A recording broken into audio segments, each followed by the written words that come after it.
मैदान जंग में डटा है ईरान। सेहूनी और अमरीकी हमलों का भरपूर जवाब दिया। ईरानी मिसाइल ने तेल अवीव समेत वसी इसराइल में तबाही मचाई। बरतानवी नशियाती इदारे की टीम भी जद में आ गई। पाकिस्तान इनकलाब ने इसराइली बहरिया तेल की तनसीबात दिफाई निज़ाम को तबाह करने का दावा किया। साथ नेतन्याहू को हलाक करने की धमकी भी दोहरा दी।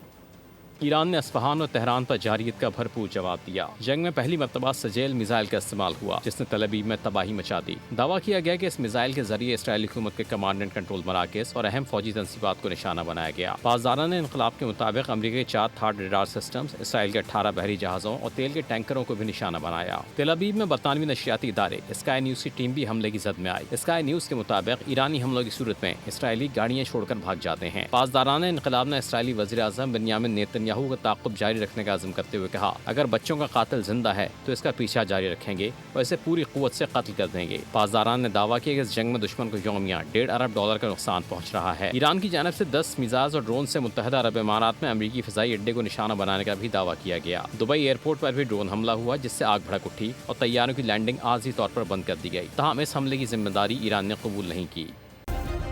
सब्सक्राइब करें और बेल दबाएं ताकि कोई खबर रह न जाए।